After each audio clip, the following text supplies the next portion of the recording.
नमस्कार साथियों, मैं सुभाष चंद, प्रेसिडेंट शुभकामना सिटी वेलफेयर एसोसिएशन, एक बार फिर नए वीडियो के साथ मैं आपके द्वारा पूछे गए सभी प्रश्नों का उत्तर देने के लिए आपके समक्ष प्रस्तुत हुआ हूँ। करीब 25 होम बायर्स ने मुझे विभिन्न प्रकार के प्रश्न पूछे हैं, जिनका जवाब आपको मैं देने जा रहा हूँ, जिससे कि आपको वर्तमान में हमारे जो प्रोजेक्ट की स्थिति है उसके बारे में आपको समझने में आपको सहायता मिलेगी। सबसे पहले मैं श्री बलवीर सिंह जी के प्रश्नों का जवाब देने जा रहा हूँ। उन्होंने सबसे पहला प्रश्न मुझसे पूछा है कि क्या कॉमन फैसिलिटी जैसे lift, fire fighting, power backup, STP, water supply, parking आदि कृषि बिल्डर ही बनाएगा और क्या ये एडिशनल कॉस्ट का हिस्सा हैं? जी हाँ, बिल्कुल। ये सारी जो भी फैसिलिटीज़ हैं हमारे प्रोजेक्ट में बनने जा रही हैं, ये सब हमारा जो नया बिल्डर है कृषि बिल्डर वो बनाएगा, और वो ये सब चीज़ें जो है हमारे एडिशनल कॉस्ट का ही हिस्सा है। एडिशनल कॉस्ट जैसे कि आपको पहले बताई गई थी, 1200 रुपये रीजनल प्लान में अप्रूव हुई हैं, और उसके बाद में एडिशनल कॉस्ट जो है एस्केलेशन कॉस्ट जो है 192 रुपये। तो 192 जमा 1200 बराबर 1392 रुपये की एडिशनल कॉस्ट आई है आपके बीबीए रेट के अलावा।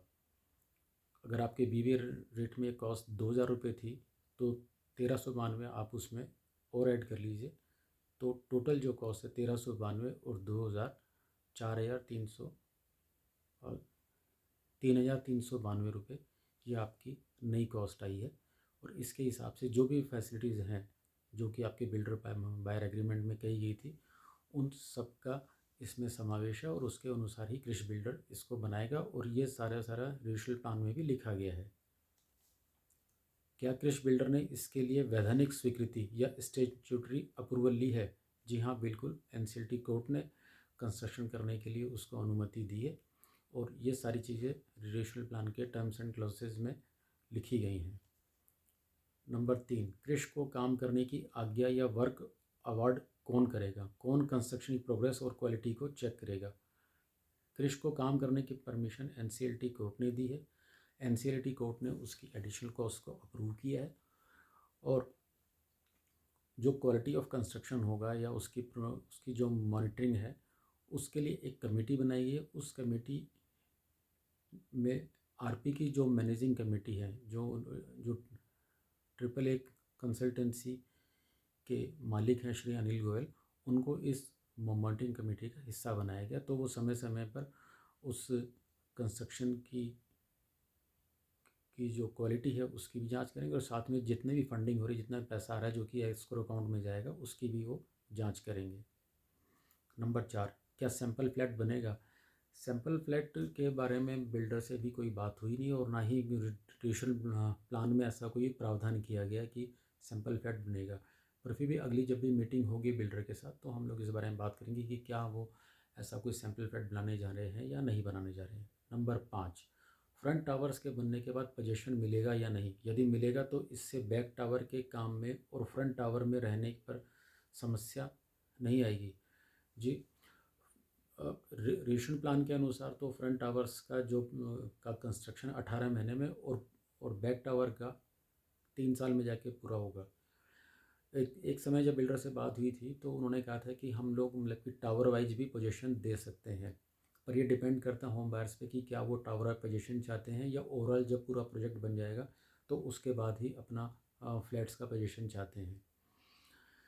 और अगर मान लीजिए फ्रंट टावर बन के भी तैयार हो जाते हैं, तो बैक टावर का जब काम चलेगा तो कुछ ना कुछ तो व्यवधान उसमें आएगा, कुछ ना कुछ समस्या भी आएगी। तो इसके बारे में जो है सभी बायर्स जैसा चाहते हैं, तो उसके अनुसार हम लोग बिल्डर से फिर से एक बार बात करके करेंगे, और अगर सब लोग अगर टावराइज पोजीशन चाहिए तो टावर वाइज पोजीशन भी उसमें आप लोगों को मिल सकता है। बलवीर सिंह जी का क्वेश्चन नंबर 6, क्या पेमेंट का टाइम डिसाइड हो चुका है, या मतलब कि पेमेंट शेड्यूल क्या रहेगा? इस प्रश्न का जवाब मैं अपने पिछले वीडियो में भी दे चुका हूँ।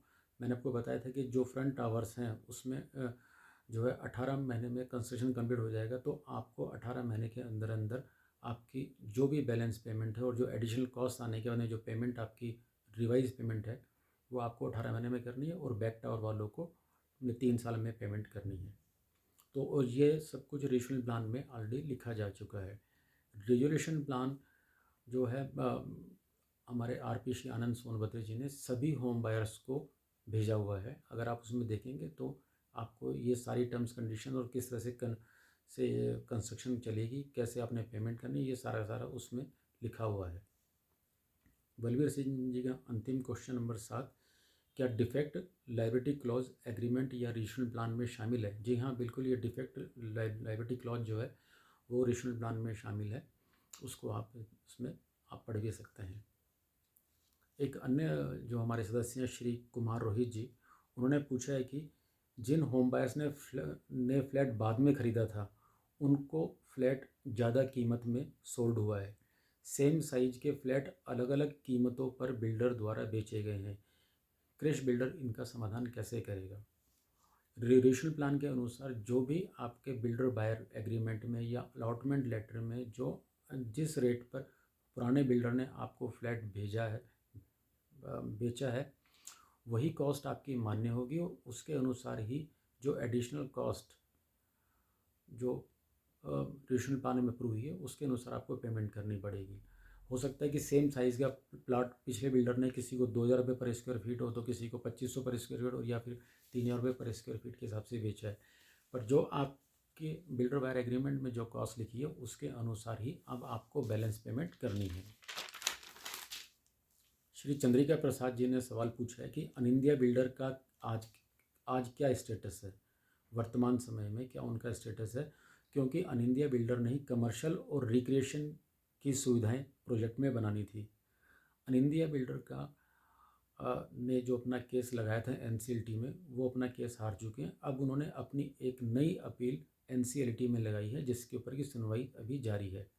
आने वाली 8 जनवरी अर्थात सोमवार को और 10 जनवरी अर्थात आने वाले बुधवार को इन सभी केसेस पर सुनवाई होनी है, जिसमें कि greater Noida authority, अनिंदिया builder, Rishi Kapoor, गुलशन सेठी से संबंधित सभी केसेस की सुनवाई होने जा रही है।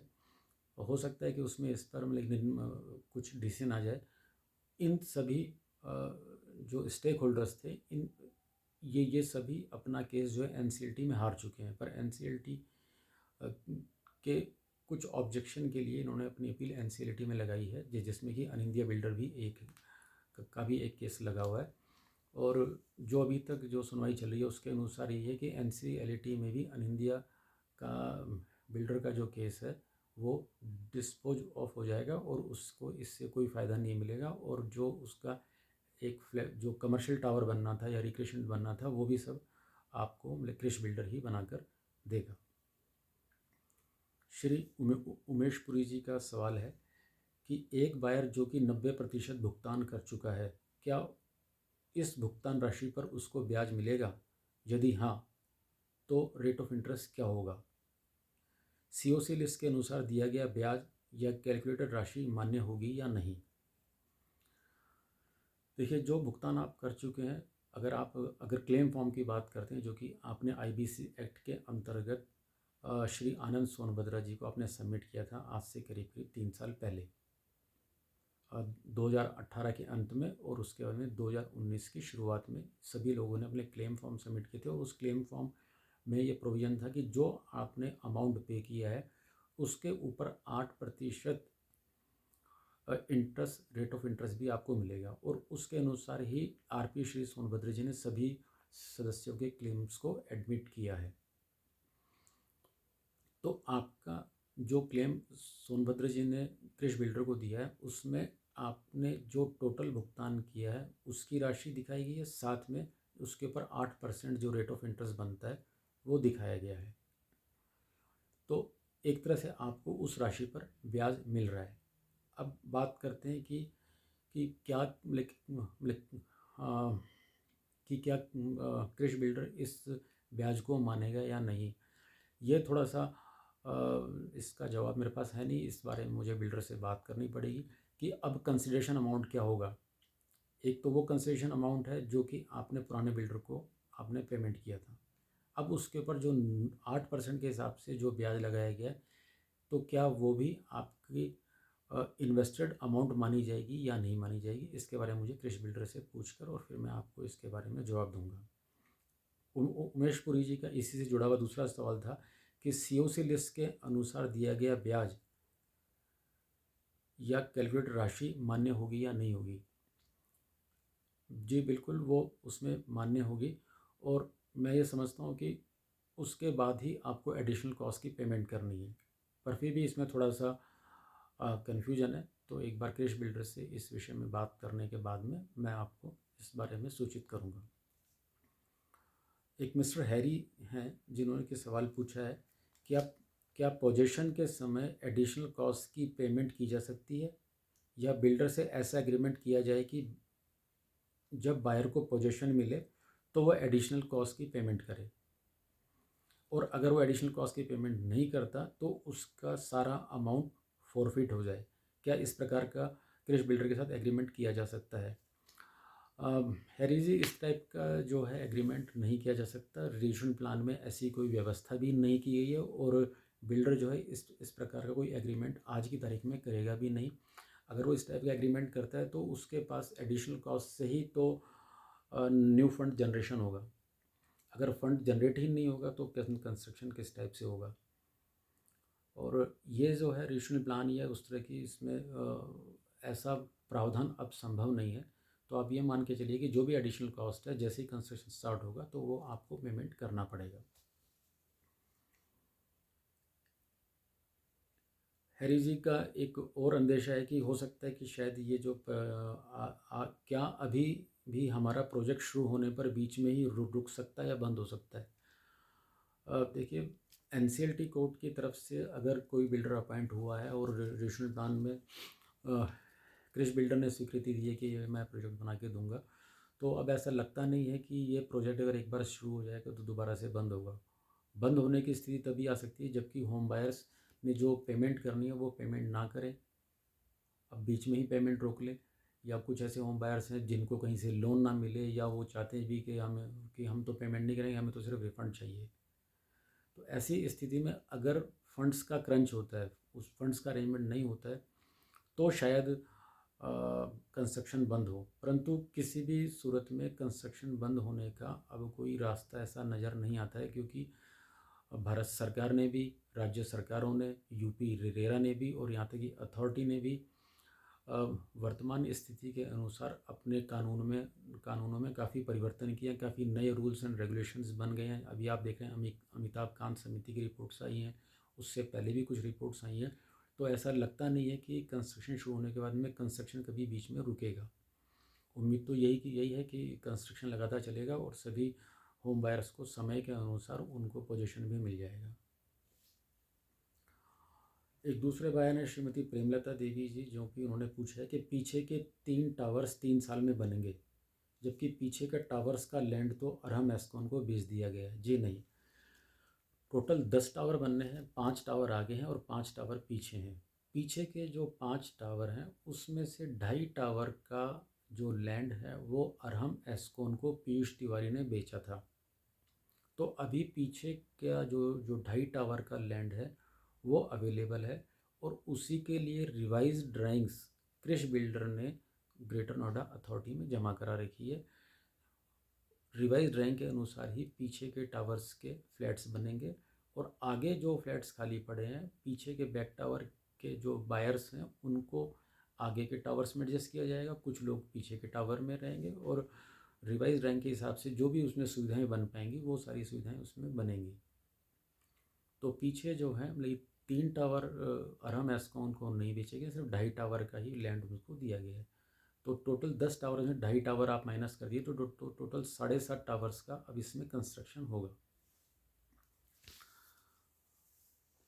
श्री संतोष नारायण जी ने पूछा है कि क्या डबल सेल, ट्रिपल सेल या मल्टीपल सेल की लिस्ट एसोसिएशन के पास है। एसोसिएशन के पास ऐसी कोई लिस्ट नहीं है। ये लिस्ट जब आरपी श्री सोनभद्र जी ने सभी होम बायर से क्लेम्स मांगे थे तो उस दौरान उन्होंने जो लिस्ट बनाई थी तो उसमें कुछ डबल सेल, ट्रिपल सेल या मल्टीपल सेल की एक लिस्ट थी। वो अगर आप सीओसी लिस्ट जो कि अक्टूबर 2019 में बन के तैयार हुई थी वो अगर आप देखते हैं तो उसमें आपको इस डबल सेल या ट्रिपल सेल फ्लैट्स की आपको पूरी लिस्ट मिल जाएगी। और ये वाली जो जो लिस्ट सीओसी लिस्ट है वो काफ़ी बार व्हाट्सएप ग्रुप के माध्यम से सभी होम बायर्स के साथ शेयर भी की गई है। और इसे आप जो है अभी भी अगर देखना चाहते हैं तो आरपी सोनभद्र जी की ट्रिपल एक इंसॉल्वेंसी प्रोफेशनल के नाम से वेबसाइट है, वहाँ पर भी ये उपलब्ध है। पर फिर भी मैं इस वीडियो को शेयर करने के बाद में फिर से व्हाट्सएप ग्रुप पर आप सभी को सीओसी लिस्ट फिर से मैं शामिल कर दूंगा, फिर से मैं शेयर कर दूंगा। उस लिस्ट में अगर आप देखेंगे तो उसमें जो मल्टीपल सेल या डबल सेल जो भी फ्लैट्स हुए हैं शुभकामना टेक होम में और शुभकामना सिटी में, वो आप उसमें देख सकते हैं।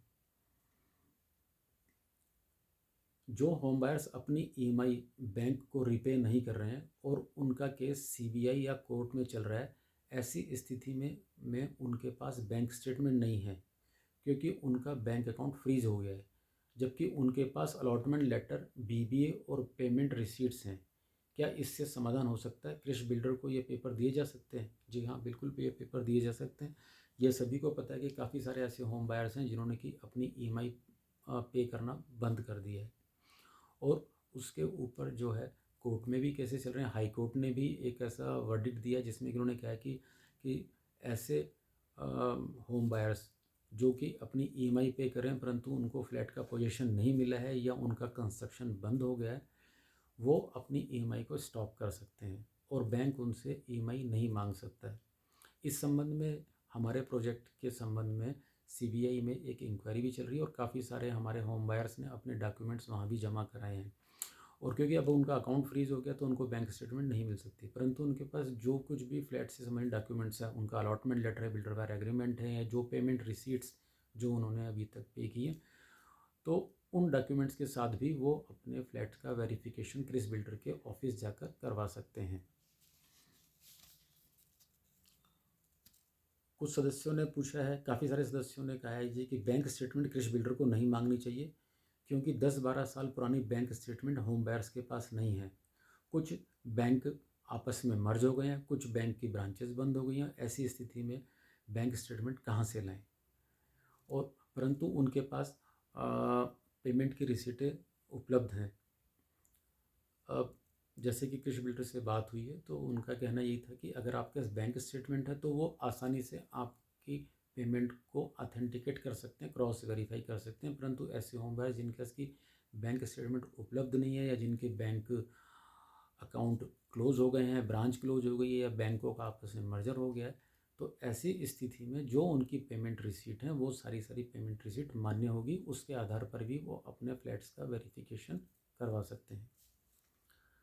Question number 17, new allotment letter और न्यू बीबीए लेटर क्या बैक टावर के केस में मिलेगा? देखिए, ये जो फ्लैट वेरिफिकेशन कृषि बिल्डर द्वारा हो रहा है उसका कारण ये है कि नंबर ऑफ़ फ्लैट्स जो कंस्ट्रक्ट होंगे वो कम है, जबकि फ्लैट्स के क्लेम ज़्यादा आ गए हैं, अभी तक भी क्लेम आ रहे हैं। तो इसीलिए कृषि बिल्डर ने ये फ्लैट वेरिफिकेशन स्टार्ट किया ताकि जो जेन्युइन है होम बायर्स हैं उनको फ्लैट आसानी से मिल सके।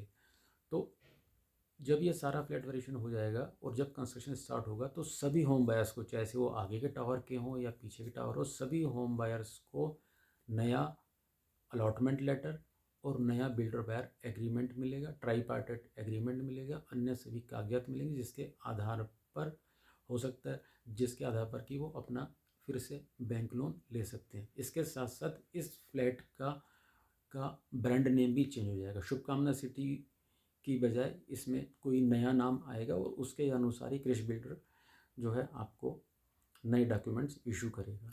तो इसमें शंका नहीं है कि सिर्फ इसमें बैकटावर वालों को ही नया बीबीए या अलॉटमेंट लेटर मिलेगा, सभी लोगों को इसमें नया बिल्डर बायर एग्रीमेंट और अलॉटमेंट लेटर और बाकी सभी कागजात आपको मिलेंगे जब आप अपना फ्लैट का वेरिफिकेशन करा लेंगे। क्या सिटी प्रोजेक्ट यूपी रेरा में रजिस्टर्ड है? अब अगर यूपी रेरा की वेबसाइट अगर आज की तारीख में अगर आप देखेंगे तो हमारा शुभकामना सिटी प्रोजेक्ट जो है वो उसमें रजिस्टर्ड है, परंतु उसमें 10 टावर वाला जो लैंड है जब ये अरहम को नहीं बिका था उस टाइम का रजिस्ट्रेशन दिखा रहा है। अभी जब कोर्ट की तरफ से जब ग्रेटर नोएडा अथॉरिटी कृषि बिल्डर को परमिशन दे देगी कंस्ट्रक्शन करने के लिए, तो उस टाइम यूपी रेरा में क्रिश बिल्डर अपना रजिस्ट्रेशन कराएगा और उसके रिवाइज रजिस्ट्रेशन ही मान्य होगा। ये जो अभी रजिस्ट्रेशन आप देख रहे हैं यूपी रेरा का, ये आज की तारीख में वैलिड नहीं है। एडिशनल कॉस्ट और प्राइस एस्केलेशन कॉस्ट ₹1392 है या ₹1490। पिछले वीडियो में गलती से मैं आपको कॉस्ट ज़्यादा बता गया कि उसमें ₹100 का वेरिएशन आ रहा है। एडिशनल कॉस्ट जो कि प्लान में अप्रूव हुई है ₹1200 है और एस्केलेशन कॉस्ट ₹192। तो 1200 प्लस 192 ₹1392 है। ये कॉस्ट है, ₹1492 कॉस्ट नहीं है। इसके बारे में काफ़ी सदस्यों ने, अनिल शरण भटनागर जी ने, कर्नल रविकरण तलवार और ऐसे ही अन्य सदस्यों ने इसके बारे में क्वेरी मांगी थी। तो मैं क्षमा प्रार्थी हूँ कि वो पिछली वीडियो में मैं गलती से आपको ज़्यादा अमाउंट बता गया। एक्चुअल अमाउंट जो है वो ₹1392 है, ₹1492 नहीं है। श्री राजेश कुमार जी ने सवाल पूछा है कि मेरे पास सभी चेक्स की जेरॉक्स कॉपी है, साथ ही पेमेंट रिसीट भी है जो कि शुभकामना बिल्डर ने मुझे दी थी, और इन पेमेंट रिसीट पर चेक नंबर और अमाउंट लिखा हुआ है, परंतु मेरे पास बैंक स्टेटमेंट नहीं है। और ये भी तो जो है इसके आधार पर भी तो पेमेंट का सत्यापन हो सकता है। राजेश जी बिल्कुल ठीक है, आप कह रहे हैं आपके पास जो भी रिकॉर्ड अवेलेबल है, बैंक स्टेटमेंट नहीं है परंतु बाकी सब डॉक्यूमेंट्स हैं। ऐसे काफ़ी सारे होम बायर्स हैं जिन्होंने कि मुझे कहा है कि उनके पास सारे पेपर्स हैं परंतु बैंक स्टेटमेंट नहीं है, तो उनके भी क्लेम एडमिट हो रहे हैं, उनके क्लेम भी माने जा रहे हैं, उसके बेसिस पर क्लेम्स का वेरिफिकेशन हो रहा है। इसके साथ साथ अगर आप अपने डॉक्यूमेंट्स को चेक करेंगे तो पुराने बिल्डर ने आपको एक डिमांड नोट या एक डिमांड लेटर इशू किया था। उस डिमांड लेटर का सेकंड या थर्ड पैरा अगर आप पढ़ेंगे तो उसमें लिखा गया है कि आपकी फ्लैट की टोटल कॉस्ट इतनी थी, इसमें से इतनी कॉस्ट की पेमेंट आप कर चुके हैं, आपके फ्लैट का कंस्ट्रक्शन इस लेवल तक पहुंच चुका है, अब आपकी न्यू डिमांड ये है, आपका न्यू आउटस्टैंडिंग ये है। तो उसमें जो भी प्रीवियस आपकी पेमेंट है उसका भी कंफर्मेशन पुराने बिल्डर ने उसमें मेंशन किया हुआ है। तो अगर आपके पास डिमांड नोट्स भी, आप डिमांड लेटर भी आपके पास होंगे तो वो डिमांड लेटर भी आप क्रिश बिल्डर को ले जाके दिखा सकते हैं, जिसमें कि क्लियर लिखा हुआ है कि ये कि टोटल अमाउंट इतना था, उसमें से इतना आप पे कर चुके और इतना बैलेंस है। तो उससे भी आपका पेमेंट वेरिफिकेशन हो जाता है। तो ऐसे मामले में बैंक स्टेटमेंट अगर आपके पास नहीं है तो तब भी आपका पेमेंट वेरिफिकेशन मान्य है। एक अन्य बायर हैं हमारे श्री सुखबीर सिंह जी, बहुत अच्छा लिखते हैं व्हाट्सएप ग्रुप पर और सभी सदस्यों को ये एंकरेज भी करते हैं। सुखबीर सिंह जी आपका बहुत बहुत धन्यवाद। आप सीनियर सिटीज़न हैं और इस उम्र में भी जाकर आपने अपने डॉक्यूमेंट्स का वेरिफिकेशन कराया, आप सभी होम बायर्स को जागरूक कर रहे हैं, तो ये अति प्रसन्नता का विषय है। इसके लिए मैं आपका हार्दिक आभारी हूँ। सर ने सवाल पूछा है कि हाँ, सर का जवाब का भी जवाब यही था कि इनके पास भी जो है, क्योंकि कुछ पेमेंट इन्होंने जो है इन्होंने की है, कुछ पेमेंट इनकी धर्मपत्नी ने की है, इनके भी कुछ ऐसे बैंक्स हैं जो कि अब बंद हो चुके हैं या उनका मर्जर हो चुका है, परंतु सारी पेमेंट रिसीट वगैरह है। और इन्होंने जैसे कि बताया कि इन्होंने जाकर सत्यापन भी कराया और कृषि बिल्डर के जो कर्मचारी थे उन्होंने इनको पूरा भरपूर सहयोग किया है, और ये उनके वहाँ जाकर और अपना डॉक्यूमेंटेशन कराकर काफ़ी खुश है और इन्होंने सब लोगों को एंकरेज भी किया है। कर्नल रविकरण तलवार जी ने एक सवाल पूछा है कि इन्होंने CIRP कॉस्ट ₹25,000 की पेमेंट RP को की थी, तो क्या ये क्रिश बिल्डर को एडमिट करना चाहिए या नहीं। और जब 25,000 जब बात हुई थी कि ₹25,000 जो हैं आपकी फ़्लैट कॉस्ट में शामिल हो जाएंगे, तो आज उस फ्लैट कॉस्ट को क्रिश बिल्डर शामिल क्यों नहीं कर रहा है। इसके बारे में क्रिश बिल्डर से मेरी भी चर्चा हुई है। थोड़ा सा उनको संदेह है क्योंकि कुछ डॉक्यूमेंट्स हैं CIRP कॉस्ट के, वो अभी आनंद सोनभद्रा जी ने उनको नहीं दिए हैं।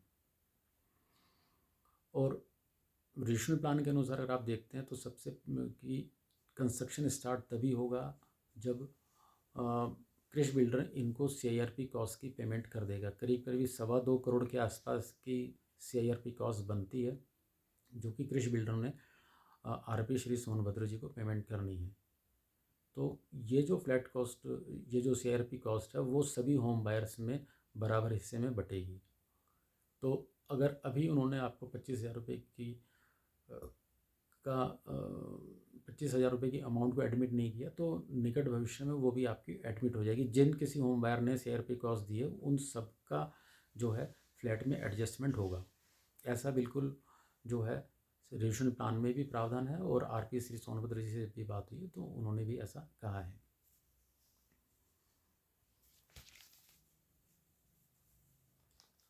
श्रीमती प्रेमलता देवी जी का एक अन्य प्रश्न जो उन्होंने पूछा है कि जो टावर बनाए जाएंगे कृपया उनके टावर नंबर बताएं। देखिए, जो आगे के जो फ्रंट टावर्स हैं वो उन टावर्स के तो नंबर कोई चेंज हो नहीं रहे हैं।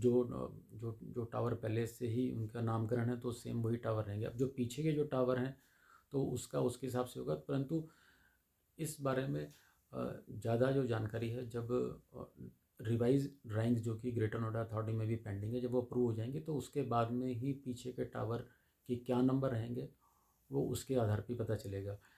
जहाँ तक अभी तक का जो प्रश्न है तो उसमें तो यही है कि जो टावर जैसे कि टावर नंबर 1 2 3 3A 4 एंड 4 इस तरह से था, तो आगे के 1 2 3 3A और 4 ये आपके आगे के 5 टावर हो गए। अब पीछे 7.5 जो ढाई टावर जो बनना है या उसकी रिवाइज ड्राइंग होगी तो उसके हिसाब से तो यही समझ में आता है कि टावर नंबर 5 6 7 या 5 या 6 इस तरह से होगा।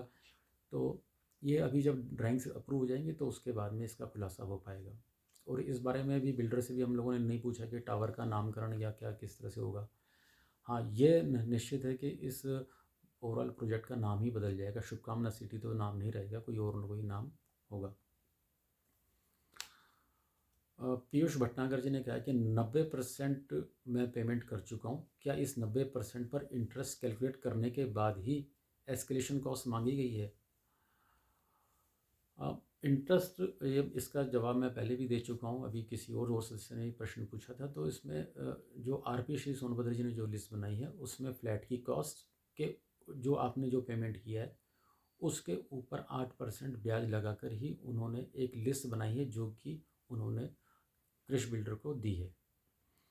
अब जो आप पूछ रहे हैं कि एस्केलेशन कॉस्ट क्या उसके अनुसार ही निकाली गई है, देखिए इसमें दो चीज़ें हैं। एक तो आपने एक्चुअल पेमेंट की है, उस एक्चुअल पेमेंट में से अगर आप माइनस कर लेते हैं रिवाइज कॉस्ट में से तो आपकी एस्केलेशन कॉस्ट आ जाती है। मतलब कि मेरा कहने वाला ये है कि मान लीजिए आपने 2,000 रुपये पर स्क्वायर फीट पर बुक कराया था और आज की तारीख में 1,392 रुपये एडिशनल कॉस्ट है, तो 1,392 प्लस 2,000 तो 4,392 ये आपकी रिवाइज कॉस्ट है। अब रिवाइज कॉस्ट में से जो आप 90% पेमेंट कर चुके हैं एक्सक्लूडिंग इंटरेस्ट वो आपकी बैलेंस पेमेंट बनेगी। अभी इंटरेस्ट वाला जो मैटर है वो तब फंक्शन करता है कि जब आप ये प्लान आपका रिवाइव नहीं होता या ये कंस्ट्रक्शन नहीं होती, तब उसमें इंटरेस्ट की बात होती। पर अब आपको आपका फ्लैट मिल रहा है तो मेरा जो मानना है तो उसमें इंटरेस्ट अमाउंट आपका एक्सक्लूड ही माना जाएगा, वो इंक्लूड नहीं होगा। इसके अलावा एक अशोक गुप्ता जी ने सवाल पूछा है कि सभी एसोसिएशन को भंग करके एक एसोसिएशन ही बनानी चाहिए, क्योंकि ये एक ऐसा अपने आप में एक अलग सा सवाल है। आज की तारीख में जितनी भी एसोसिएशन हैं, चाहे वो टेक होम में हो या सिटी में हो, सभी मिलजुल कर और एक साथ ही काम कर रही हैं। आपस में उनमें कोई विवाद या कोई ऐसा कुछ वो नहीं है। और कहीं कहीं पर कुछ चीज़ों में अगर भूतकाल में अगर टकराव भी हो तो हम लोगों ने आपस में बैठकर उन चीज़ों को सुलझाया है और अब सभी लोग अपने अपने हिसाब से काम कर रहे हैं और सभी बहुत अच्छा काम कर रहे हैं। और एक ही प्लेटफॉर्म पर सभी एसोसिएशन आज मिलजुल कर काम कर रही है। अभी पिछले भी एसोसिएशन आपने देखा होगा कि ये जो भी अभी फ्लैट वेरिएशन पर चला है या पिछले जो भी केसेस लगे हैं या उसमें, तो सभी एसोसिएशन ने मिलजुल कर काम किया है।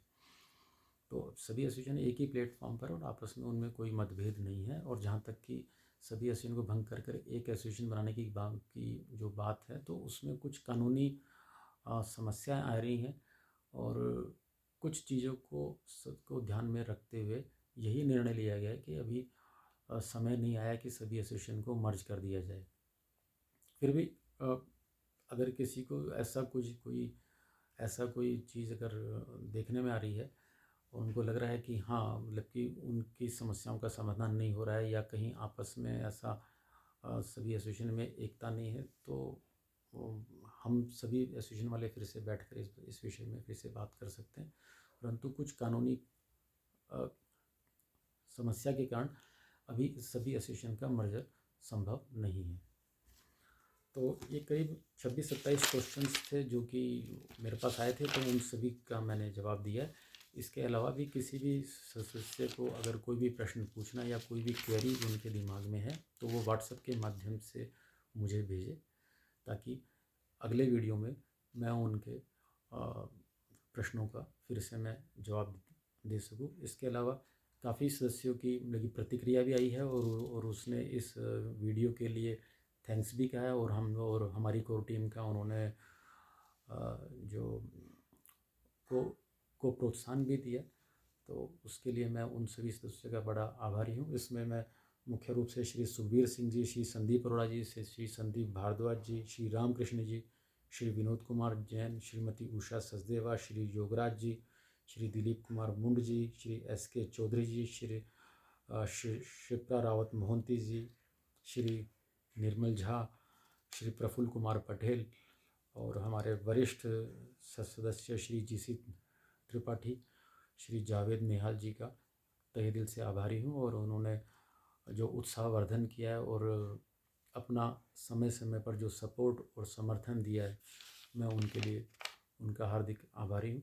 आप सभी सदस्यों का भी मैं हार्दिक आभारी हूँ कि उसने हमारी एसोसिएशन पर को काफ़ी सपोर्ट किया, काफ़ी समर्थन दिया। आज हम जो इस मतलब निर्णय की स्थिति में पहुँच पाए हैं, तो आप सभी सदस्यों का उसमें काफ़ी गहरा योगदान रहा है, क्योंकि आप लोगों के समर्थन से और आप लोगों के विश्वास से ही आज हम ऐसी स्थिति में पहुँचे।